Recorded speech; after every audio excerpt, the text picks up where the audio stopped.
澳門人嘅自媒體嘅人員，其實我覺得更鼓勵佢哋去珠海發展嘅。05年呢是一個不錯的年，所以我們來到了南方這個區域，澳門和珠海。那Nina你怎麼看接下來這個澳門人有沒有機會在珠海找生意？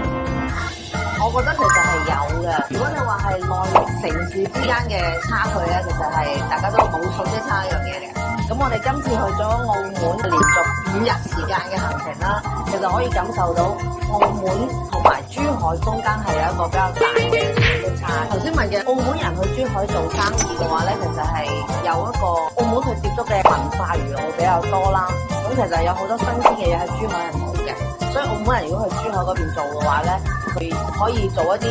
澳門原有嘅一啲產業搬去珠海嗰邊做㗎。同埋仲有一個就係澳門人嘅自媒體嘅人員，其實我覺得更鼓勵佢哋去珠海發展嘅，因為澳門佢嘅口音其實喺廣東地區係比較受歡迎。